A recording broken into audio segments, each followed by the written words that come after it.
Bismillahirrahmanirrahim. Assalamualaikum warahmatullahi wabarakatuh.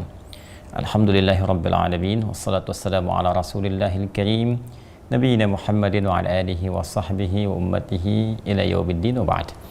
Fa ya ahbaballahi wa ahbab rasulih sallallahu alaihi wasallam, usi nafsi wa iyyakum bi taqwallahi faqad fazal muttaqun fala tamutunna illa wa antum muslimun. Faqala ta'ala Ya ayyuhalladzina amanu taqullaha haqqa tuqatih wa la tamutunna illa wa antum muslimun. Saudara-saudariku, alhamdulillah kita telah disampaikan oleh Allah Subhanahu wa taala pada hari ketiga di bulan Ramadan. Kita kembali akan melanjutkan kajian kita pada pembahasan Kitabus Shaum karya Imam Al-Bukhari yang termaktub pada kitab ke-30 dalam 97 topik yang beliau tuangkan dalam kitabnya yang kita kenal dengan Sahih Al-Bukhari. Hari ini spesial, saya tidak disertai dulu dengan teman-teman dari program PKU atau kita sebut dengan PUKAU, Pendidikan Utama Kadar Ulama, yang kita harapkan insya Allah menjadi kadar-kadar terbaik di masa depan yang bisa meneruskan perjuangan para ulama kita dalam menunaikan risalah keislaman yang baik berdasar petunjuk Rasulullah SAW. Baiklah, di Kitabus Shaum kita telah bahas di pertemuan lalu 2 edisi mengenai dalil kewajiban puasa baik dalam Al-Quran juga dalam hadis Nabi SAW dan petunjuk-petunjuk yang terkait dalam hadis dimaksud. Sekarang kita akan bacakan hadis yang kedua dan kita akan lihat, karena di pertemuan lalu kita jelaskan kenapa dibuka dengan shaum, tidak mengatakan kitabus syiyam. Tentu ini ada korelasi dengan puasa-puasa yang pernah ditunaikan yang konteksnya barangkali tidak seperti aturan Ramadan, tidak seperti siam yang kita jalani pada saat ini.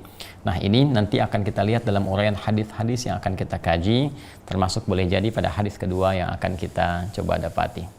Bismillahirrahmanirrahim. Hadis yang kedua dalam Kitabus Shaum Sahih Al-Bukhari di nomor hadis 1892 dari susunan awal sampai dengan ke hadis ini. Jadi dari kitab Bad'ul Wahyi, kan, hadis pertama sampai dengan ke Kitabus Shaum ada 1892 hadis pada yang akan kita bahas saat ini, ya, pada yang akan kita bahas saat ini.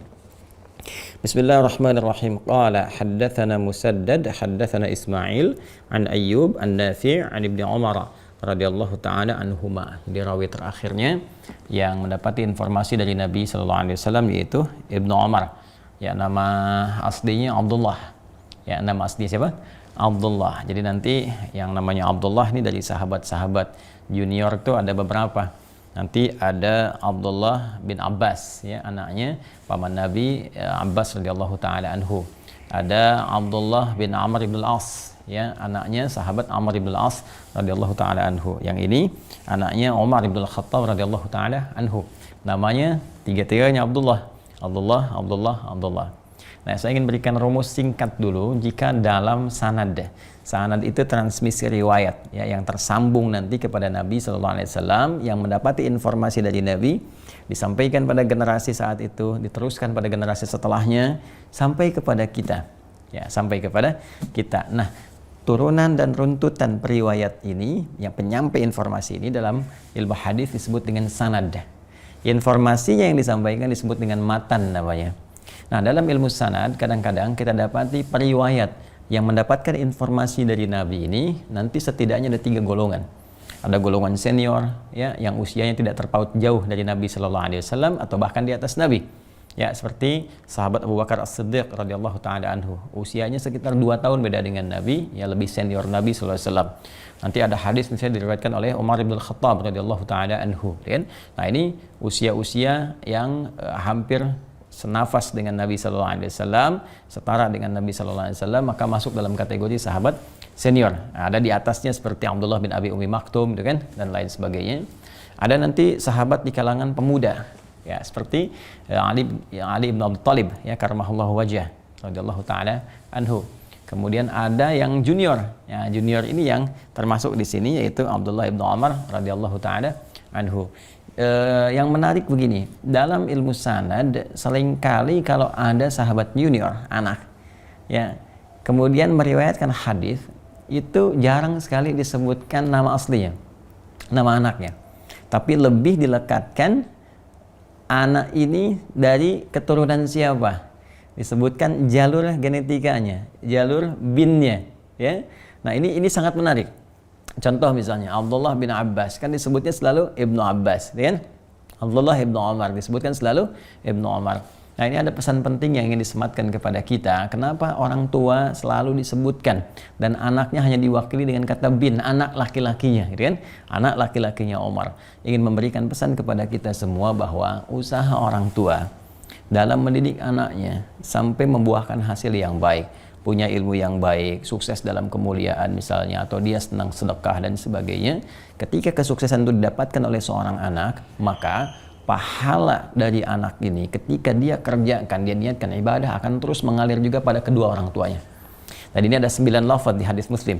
Ya, di antaranya idza matal insanu aw idza matal abdu in qata sa'iru amali illa min thalathah. Ya, jika seorang manusia yang pernah beraktivitas itu meninggal dunia, tak mampu beraktivitas lagi, sehingga tidak bisa menghasilkan pahala yang banyak lagi untuk dirinya, kan? Atau mengalirkan pada orang lain dengan jariahnya, maka terputus semua amalnya kecuali 3 yang berpotensi terus mendatangkan pahala walaupun seorang itu wafat. Ya, apa di antaranya? Di antara 3 itu, waladin salihin yad'u lahu. Waladin salihin yad'u lahu. Seorang anak yang saleh, yang doanya itu diijabah oleh Allah Subhanahu wa taala. Jadi Anda bayangkan, jangankan perbuatannya sampai gitu kan, menjadi pahala untuk kedua orang tuanya, bahkan doanya pun terijabah. Jadi ketika mendoakan orang tuanya sampai dapat cahaya di alam kubur dan sebagainya. Apalagi kalau diajarkan pengetahuan. Karena ada nanti yang kedua, ilmin yuntafa'u bihi, kan? Ilmin yuntafa'u bihi, ilmu yang bermanfaat. Jadi kalau orang tua mengajarkan anaknya sholat misalnya, ya Fatihahnya diajarkan oleh bapaknya misalnya atau ibunya, maka setiap anak itu sholat, baca Al-Fatihah, pahalanya mengalir kepada kedua orang tuanya. Apalagi kalau anaknya difasilitasi untuk belajar. Ya, masukkan ke pesantren, datangkan misalnya guru-guru ilmu Quran dan sebagainya. Kalau orang tua belum mampu ke situ, itu saat anaknya punya kemampuan yang baik misalnya untuk mengamalkan itu semua, baik dia amalkan untuk pribadi atau dia mengajar, itu pahala mengalir untuk kedua orang tuanya. Ilmin yuntafa'u bihi. Ya, dan tingkatan yang selanjutnya sedekatin jariyah, yaitu sedekah, perbuatan baik yang melahirkan pahala yang terus-terus datang. Jadi investasi yang digunakan terus oleh orang banyak, sehingga penggunaan ini melahirkan asas manfaat, dari manfaat itu lahir pahala. Ya, seperti orang misalnya misal wakaf mushaf gitu kan, wakaf mushaf, atau misalnya ikutan infak dari program-program kebaikan. Ada orang misalnya mau menghafal Quran, difasilitasi, setiap orang itu menghafal Quran, pahala mengalir. Ya, ke masjid misalnya kan, nyumbang karpet ke masjid, atau misalnya perbaikan tempat wudhu, setiap ada orang wudhu, setiap ada orang sujud di karpet itu, Anda dapat pahalanya. Nah, itu yang disebut dengan sedekah jariyah. Walaupun Anda wafat misalnya, maka benda itu tetap ada, atau kegiatan itu berlangsung, maka pahala tetap mengalir. Nah, karena itu ada pesan kuat ketika sampai hadis-hadis ini kepada kita. Ini kan ada peran orang tuanya, ya kan? Abdullah bin Abbas radhiyallahu taala anhuma misalnya, masya Allah, ya itu kan peran bapaknya, walaupun sibuk berniaga bisnis, tapi tetap bisa mendudukkan anaknya di majelis Nabi sallallahu alaihi wasallam. Ya, Umar juga demikian, walaupun beliau sibuk, ya aktivitas banyak, tetap bisa mengarahkan anaknya Abdullah untuk bisa fokus belajar kepada Nabi sallallahu alaihi wasallam.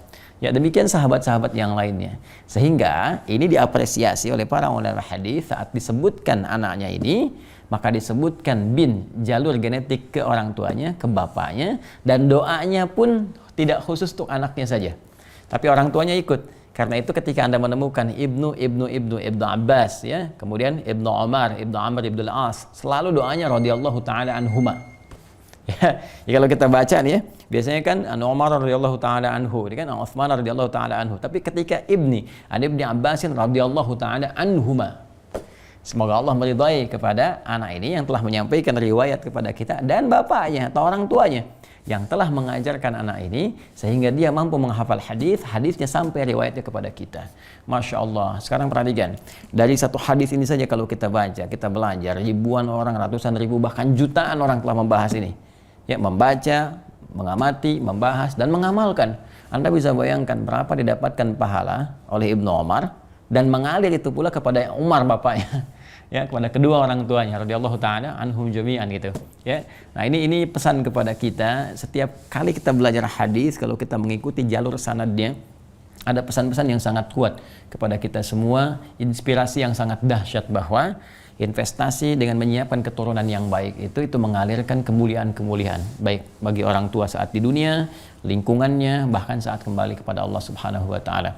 Ini diantara maksud yang disampaikan Al-Qur'an surah keempat An-Nisa di ayat 9. وَلْيَخْشَى الَّذِينَ لَوْ تَرَكُوا مِنْ خَلْفِهِمْ ذُرِّيَّةً ضِعَافًا خَافُوا عَلَيْهِمْ وَلْيَتَّقُوا وَلْيَقُولُوا قَوْلًا سَدِيدًا. Ya. Jadi Allah sampaikan bahwa hendaklah setiap orang tua itu harus merasa khawatir kalau dia meninggalkan generasi ya di belakangnya dalam keadaan yang lemah agama, lemah imannya, lemah ilmunya, lemah hartanya. Karena itu siapkan ya, didik agamanya yang baik, carikan sekolah-sekolah yang bagus, tingkatkan keilmuannya, cukup bekalkan harta yang bisa membuat ia mandiri dalam kehidupan, maka dengan itu bagian dari ketakwaan kepada Allah Subhanahu wa taala. Maka berusaha untuk berkata dengan benar, komitmen dengan benar, tindakan dengan benar. Jadi Allah mengajari kita, ya ini sebuah kebenaran. Maka bangun fisik kebenaran untuk diri kita, keluarga kita, dan sehingga memiliki manfaat dalam kehidupan kita yang lebih luas untuk bangsa, untuk negara, untuk lingkungan dan sebagainya. Nah, kemudian apa hadis yang disampaikan oleh Ibnu Umar ini radhiyallahu taala anhuma? Qala, ya beliau menyampaikan shaman nabiyyu sallallahu alaihi wasallam. Ada informasi yang beliau sampaikan, Nabi sallallahu alaihi wasallam telah terbiasa menunaikan puasa ya Asyura. Nanti kita akan bahas. Wa amara bisiyamihi, dan beliau pun memerintahkan para sahabatnya untuk menunaikan puasa dimaksud, yaitu ikut juga puasa Asyura. Ya, jadi Nabi pernah menunaikan puasa Asyura, terbiasa menunaikannya. Kemudian meminta sahabatnya juga menunaikannya. Falamma furidha Ramadan, maka tatkala diwajibkan puasa Ramadan itu, datang kewajiban puasa Ramadan, turika, maka ditinggalkanlah puasa Asyura itu. Wa kana Abdullah la yasumhu illa an yuwafiqa shaumahu. Nah, ini akan bisa kita pahami dengan baik kalau kita teruskan dulu ya hadis berikutnya, nanti baru kita akumulasikan pemahamannya. Di hadis nomor 1893, nah ini saya bacakan dulu rawi atau sanadnya, ini tersambung ke Sayyidah Aisyah radhiyallahu taala anha. Saya baca dulu. Qala haddatsana Qutaibah ibn Sa'id haddatsana Al-Laits an Yazid ibn Abi Habib anna Iraq ibn Malik haddatsahu anna Urwah akhbarahu an Sayyidati Aisyah radhiyallahu taala anha. Nah, ini rawinya satu ini lingkungan keluarga terdekat Nabi sallallahu alaihi wasallam.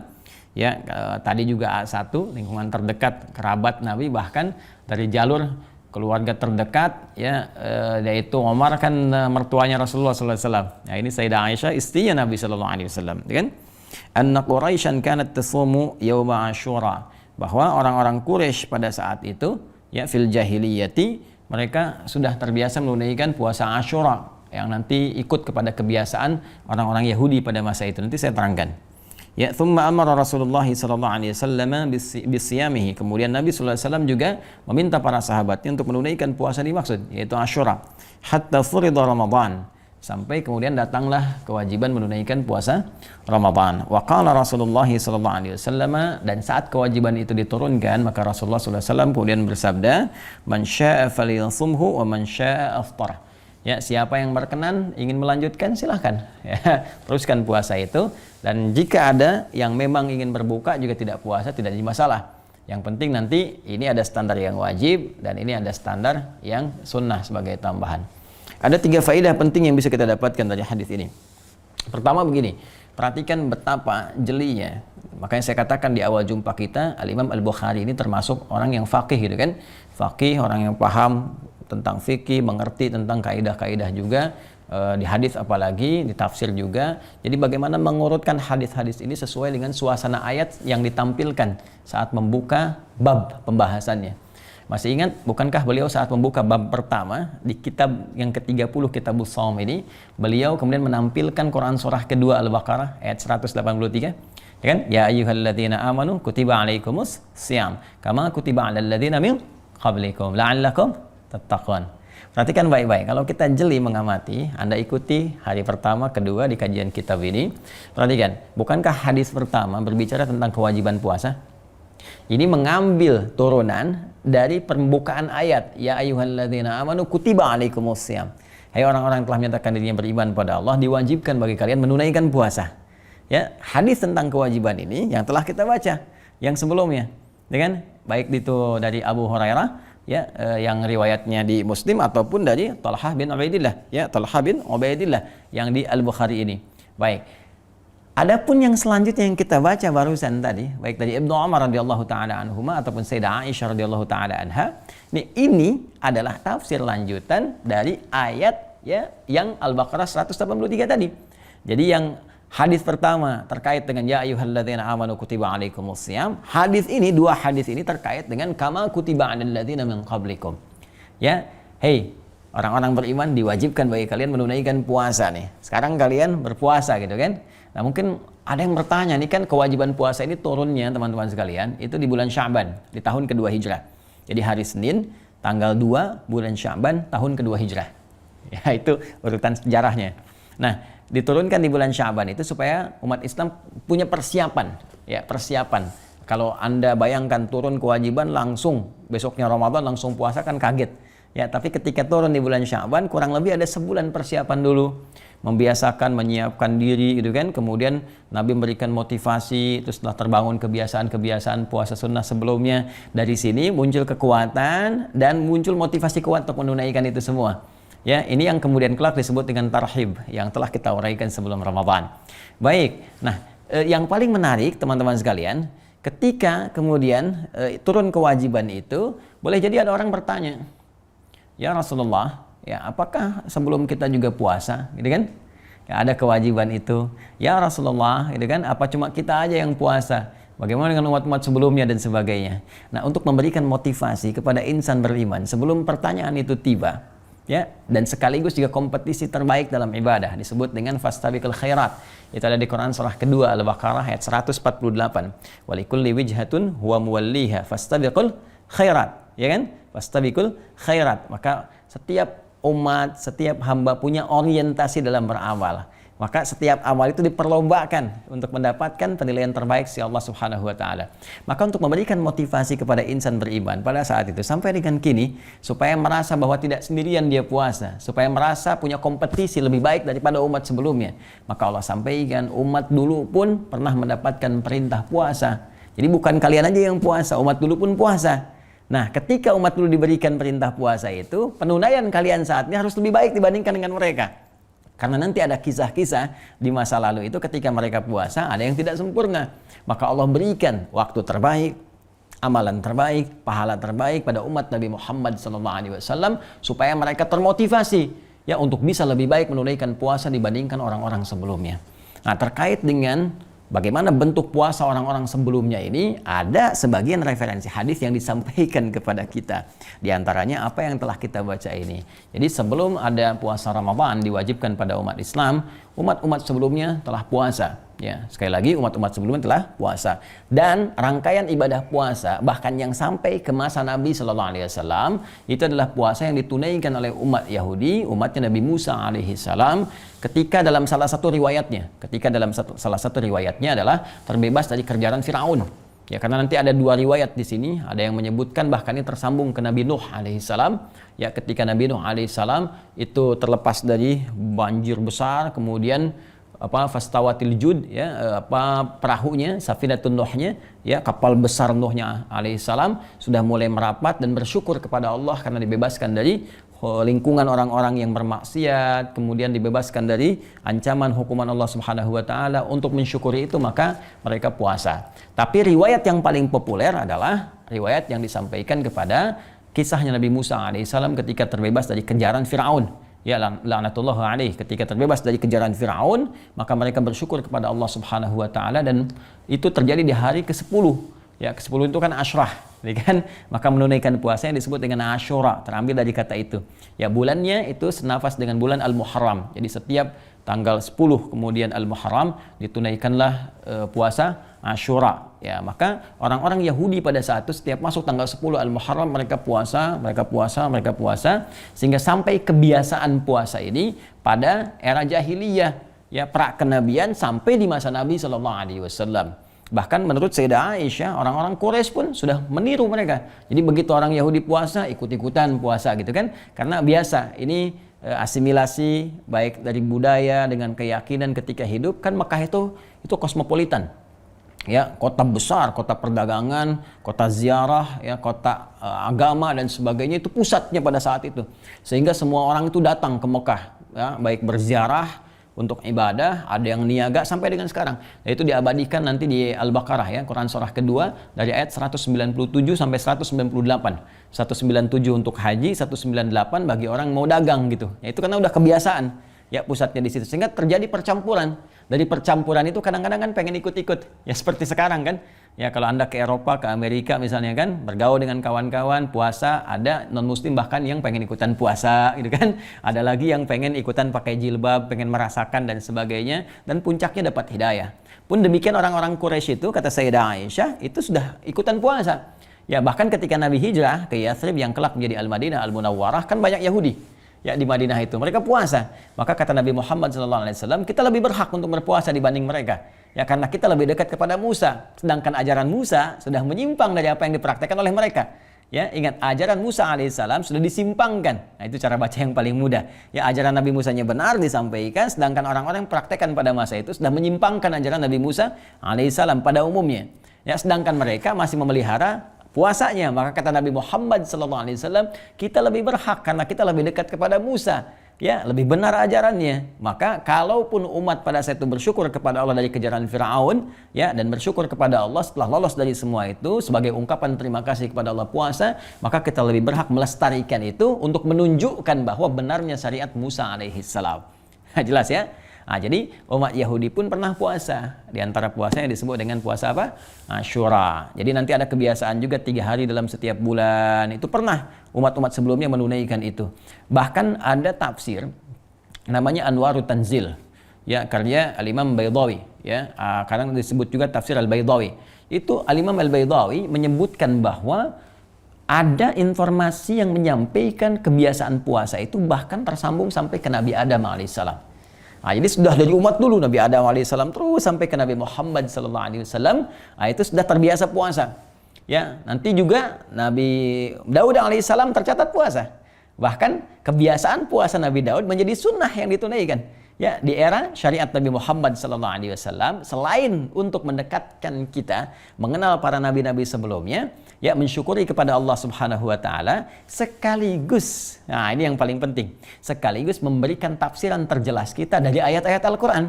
Jadi kalau Anda bertanya, orang dulu puasa bagaimana caranya? Ini yang Anda kerjakan ini, ya, sebagai puasa sunnah itu. Ya, ini menunjukkan kebenaran risalah Nabi Daud, bahwa Nabi Daud itu risalahnya nggak beda dengan Nabi Muhammad SAW dalam bentuk akidah. Artinya apa? Akidahnya Islam juga, kan? Nabi Musa Islam juga. Jadi Nabi Musa Muslim, Nabi Daud Muslim, ya, Nabi Isa Muslim. Di antara syariatnya apa? Ini yang kita kerjakan sekarang dan disempurnakan nanti penyempurnaannya dengan turunnya perintah Ramadan. Ya, makanya ketika Nabi Muhammad SAW itu puasa Asyura, ya kan? Sahabat diminta demikian untuk menghormati syariat Nabi Musa yang turun pada saat itu, ya, supaya di sini ada kesan-kesan penghormatan, kesan-kesan pendekatan dengan Yahudi dengan cara yang baik dan sebagainya. Nah, sebelum turun syariat yang menyempurnakan itu semua, maka ada olok-olok dari kalangan Yahudi. Yahudi itu hobinya ngolok-ngolok. Ya, jadi luar biasa lah. Nanti ada waktu mungkin kita bahas, ya, tipikal Yahudi dalam Al-Quran. Nanti kita bisa lihat yang nanti sebagiannya melekat pada umat di masa lalu, ada sebagiannya lagi terwariskan bahkan sampai ke masa kini. Dan kita penting belajar itu untuk bisa menata diri kita ketika berinteraksi dengan mereka, ya, dengan cara yang elegan tentunya. Baik, di antara apa yang mereka lakukan itu kan ada nanti contoh misalnya di Al-Baqarah gitu kan, di ayat yang ke-14, wa idza laqul ladzina amanu qalu amanna wa idza khalau ila syayatinihim qalu inna ma'akum innama nahnu mustahzi'un. Ya, kalau ketemu orang beriman, ya, bicaralah demikian. Kalau ketemu temannya, mereka ingkari pembicaraan tadi. Mereka katakan kita kan cuma canda, cuma ngolok-ngolok mereka aja gitu kan. Nah, itu kebiasaan ngolok-ngolok itu sudah ada. Maka ketika umat Nabi Muhammad ingin mencoba menghormati mereka, ya, dan menyampaikan risalah yang benar tentang Nabi Musa ketika datang, maka mereka olok-olok tuh, lihat tuh syariatnya Muhammad SAW. Mereka nggak punya puasa, makanya ikut-ikutan puasa kita, kan? Ikut-ikutan puasa kita. Jadi cara bacanya beda. Satu sisi ingin menghormati, satu sisi ingin menerangkan kebenaran risalah Musa yang nggak beda jauh dengan risalah Nabi Muhammad SAW dalam konteks syariat dan sama dalam konteks akidah. Maka yang didapatkan hanya olok-olok gitu kan dari mereka. Maka apa yang terjadi? Ya, yang terjadi kemudian turunlah Quran surah kedua Al-Baqarah ayat 183 yang memberikan pada umat Islam puasa yang lebih baik dibandingkan umat-umat sebelumnya, dengan keistimewaan yang lebih baik lagi, dengan pahala yang paling sempurna. Maka turunlah Quran surah kedua Al-Baqarah ayat 183. Ya ayyuhalladzina amanu kutiba alaikumusiyam kama kutiba alal ladzina min qablikum la'allakum tattaqun. Hai orang-orang beriman, kan? Yang telah beriman kepada Allah, beriman pada Rasulullah SAW dengan semua tuntunan yang dibawanya. Mulai hari ini diwajibkan bagi kalian menunaikan puasa. Ya, nanti di bulan Ramadan kalian tunaikan, ya. Tunaikan puasa ini, nanti turun ayat 185 untuk menegaskan waktunya Ramadan, syahrul Ramadan alladzi unzila fihil Quran. Jadi begitu kalian dapatkan ini, risalah ini yang terbaik yang Allah berikan. Makanya ayat-ayat selanjutnya 184, 185, 186, 187 memberikan keistimewaan yang enggak ditemukan di umat-umat sebelumnya. Enggak ada di puasa Asyura, enggak ada di puasa Daud, gitu kan? Enggak ada di puasa nanti kebiasaan Nabi Isa alaihissalam yang sebelum menerima wahyu beliau puasa dulu sampai dengan 40 hari yang kemudian ditiru oleh sebagiannya, tapi puasanya nggak seperti kita. Ya, puasanya itu masih puasa makanan-makanan yang pokok. Jadi kalau yang ringan-ringan masih dimakan. Ya, kalau yang pokok misalnya kalau kita nasi, ya kalau di sana misalnya ada gandum dan sejenisnya itu nggak dimakan. Ya, tapi yang ringan-ringan ya kalau kita kerupuk misalnya kan atau minum itu masih dilakukan. Ya, nah, jadi teman-teman sekalian, ini yang dilakukan dan diteruskan oleh umat setelahnya. Walaupun nanti ada kesan tampak umatnya Nabi Isa alaihissalam itu agak unik. Warisan umat-umat Yahudi setelah Nabi Musa alaihissalam itu ada agak unik. Keunikannya adalah mereka kalau sampai puasanya di musim panas, nah itu mereka batalkan, mereka pindahkan lagi ke musim dingin. Ya, karena kami yang pernah tinggal di Timur Tengah itu merasakan kalau musim dingin, nah, Masya Allah itu subuhnya kan udah jam 7, setengah 8, kan maghribnya setengah 6, jadi pendek. Tapi kalau musim panas, wah itu subuhnya bisa jam 4, setengah 4, maghribnya setengah 8, kadang jam 8 malam gitu kan. Maka orang sering menyebut kalau musim panas puasa ibadah, kalau musim dingin puasa nikmat. Nah, dulu ada kebiasaan umat di masa lalu kalau waktu puasa jatuh di musim panas, dia libur dulu tuh. Ya, dia buka, nanti dia pindahkan ke musim dingin, dia tambah waktunya. Jadi sebulan 20 hari. Ya, sebulan 20 hari. Nah, itu kebiasaan umat di masa lalu. Jadi ada yang ngeyel, ada yang seperti itu, ada yang merubah-rubah, ada yang suka ngolok-ngolok, ada yang nggak sempurna. Walaupun Allah telah berikan kemuliaan dari puasa itu. Maka di bulan Ramadan ketika turun perintah Ramadan untuk ditunaikan itu semua Allah sampaikan. Nih keistimewaannya. Puasa ini istimewa. Ada malam Al-Qadarnya, dosa-dosa diampuni, ada pahala berlipat-lipat dan berbagai kemuliaan yang lain enggak ditemukan sebelumnya. Jadi sebagai hiburan bagi orang-orang Islam yang diolok-olok gitu kan, dan sekaligus motivasi bahwa ini lebih baik untuk ditunaikan, manfaatnya lebih dahsyat dan sebagainya. Walaupun orang dulu pernah mendapatkan kewajiban yang serupa untuk puasa, tapi tidak sesempurna yang kita tunaikan pada saat ini. Jadi ini poinnya teman-teman sekalian. Karena itulah ketika Ramadan tiba, Nabi mengambil sikap ya untuk meninggalkan puasa Asyura pada saat itu, tidak ditinggalkan untuk memberikan penegasan kepada orang Yahudi ini ada yang lebih baik. Nah, walaupun setelah itu beliau pun memberikan sebuah nilai toleransi yang sangat dalam sekali. Ya, jangan sampai terjadi nanti salah persepsi, jadi kemudian kesannya Islam begini, Islam begitu dan seterusnya, tapi dijembatani oleh Nabi. Maka ada kalimat, "Hei, ini telah turun Ramadan. Begitu kalian tunaikan, terbiasa menunaikannya, kalaupun masih ada yang ingin menunaikan puasa Asyura, kata Nabi sallallahu alaihi wasallam, silahkan tunaikan. Faman syaa'a falyashum wa man syaa'a falyuftir." Ya, maka siapa yang berkenan puasa, tetap tunaikan silahkan sebagai penghormatan kepada syariatnya Nabi Musa alaihissalam, sekaligus menunjukkan kepada umat Yahudi, ini loh syariat Musa itu. Ya, ini loh syariat yang benarnya Musa alaihissalam yang disempurnakan oleh syariat Nabi Muhammad sallallahu alaihi wasallam berupa turunnya Ramadan. Karena itu status Asyuranya menjadi sunnah yang kalau dikerjakan berpahala, ya bahkan ada keistimewaannya, dan kalaupun ditinggalkan tidak melahirkan perbuatan dosa, itu biasa saja. Tapi untuk memberikan kesan bahwa syariat Musa itu sama dengan syariat Muhammad sallallahu alaihi wasallam. Jelas ya, sama-sama Islamnya, termasuk Isa alaihissalam sama-sama Islamnya sampai ke Nabi Adam alaihissalam. Jelas sampai sini? Nanti di buku saya, teman-teman, yang ini yang makna ayat puasa, ini saya terangkan dengan detail. Saya terangkan dengan detail di halaman 38 ya sampai 41. Jadi di sini 38 ini membahas tentang puasa ditunaikan umat terdahulu. Ini saya sertakan dengan banyak referensi juga, karena ini saya sampai ke beberapa negara untuk membuat buku ini. Ya, dari Tripoli, kemudian sempat ke Tunis juga, gitu kan, Tunisia, kemudian sempat ke Saudi juga, ya. Kemudian di Indonesia ke perpustakaan-perpustakaan juga. Nah ini insya Allah cukup kaya referensi dan saya tunjukkan ya beberapa bentuknya, bentuk puasa umat terdahulu, kemudian catatan di tafsirnya siapa aja yang berpendapatnya, dari misalnya tadi Imam Al-Baydawi sampai ke Ibnu Ashur juga saya sampaikan, sampai nanti termasuk pendapat-pendapat dari para ahli tafsir, termasuk dari para tabi'in sampai ke golongan sahabat yang menyampaikan. Ini poin. Jadi kalau mau detailnya silahkan ke sini. Saya fokus kepada pembahasan yang di hadis yang ingin diutarakan. Jadi yang tadi disampaikan teman-teman sekalian, dua hadis tadi, baik dari Ibnu Umar radhiyallahu taala anhuma ataupun Sayyidah Aisyah radhiyallahu taala anha, yang memberikan penegasan kepada kita bahwa dalil dalam Al-Qur'an yang diungkap di awal penuturan bab Al-Baqarah 183 diperjelas oleh keterangan Nabi SAW. Karena itu kitab yang dibuka dengan kitabus shaum. Tadi saya katakan kan, kenapa saum? Karena ingin menjelaskan juga hal-hal yang terkait dengan penunaian puasa di masa-masa lalu yang tidak seperti kita tunaikan seperti syariat kita sekarang yang lebih sempurna. Dulu ada orang puasa cuman yang pokok saja, yang ringannya masih dimakan, ya kan? Dulu ada orang puasa tapi nggak konsisten, kadang-kadang dipindahkan, ya kan? Dulu ada orang puasa tapi nggak sama 30 hari atau 1 bulan penuh. Ya, ada yang cuma 4 hari saja, ada yang 3 hari, ada yang cuma sehari, ada yang sehari puasa besoknya tidak dan sebagainya. Seperti syariat Nabi Daud alaihissalam, syariat Nabi Musa alaihissalam, ataupun Nabi Isa alaihissalam, yang tentunya sesungguhnya sebagian umat sampai sekarang masih terlihat puasa. Ya, masih terlihat puasa. Silakan cek ya. Kalau Anda lihat Yahudi ada yang puasa, ya kan? Di Kristen misalnya Nasrani ada yang puasa, ya kan? Baik, walaupun barangkali cara penunaiannya tidak yang seperti kita tunaikan pada saat ini. Kita menghormati keyakinan-keyakinan yang dianut oleh siapapun sampai dengan saat ini, karena kita punya kaidah dalam Al-Quran, lakum dinukum waliyadin. Itu toleransi yang paling tinggi. La ikraha fid din, hanya dalam Al-Quran. Ya, dan tidak boleh mencampurkan keyakinan juga. Jadi tidak harus ikut-ikutan, menghormati tapi tanpa ikut-ikutan.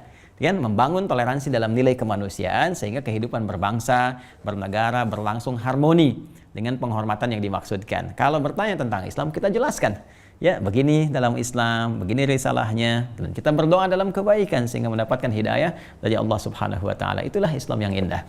Ya, saya kira ini yang kita bahas dalam kesempatan ini. Insya Allah kita akan teruskan kembali di esok hari dan babnya akan berubah kepada keutamaan saum. Apa keutamaan saum itu? Apa yang didapatkan dari perspektif hadis-hadis Nabi Sallallahu Alaihi Wasallam? Ya, dari perspektif hadis-hadis Nabi Sallallahu Alaihi Wasallam. Hadisnya apa saja, keterangannya bagaimana, dan seperti apa meraihnya. Ya, saya kira itu yang bisa kita uraikan. Mudah-mudahan Allah berikan pemahaman yang baik untuk kita, mudah untuk diamalkan dan mendapatkan keberkahan dari Allah Subhanahu wa taala. Allahumma taqabbal minna innaka antas samiul alim wa tub alaina innaka antat tawwabur rahim. Wafiqna ya Allah bima ta'allamna wa wafiqna lin'amala ma ta'allamna bihi ya arhamar rahimin. Wa sallallahu ala sayyidina Muhammad wa ala alihi wa sahbihi ajma'in. Wa akhiru da'wana subhanakallahumma bihamdika nashhadu an la ilaha illa anta nastaghfiruka wa natubu ilaik. Walhamdulillahi rabbil alamin. Assalamualaikum warahmatullahi wabarakatuh.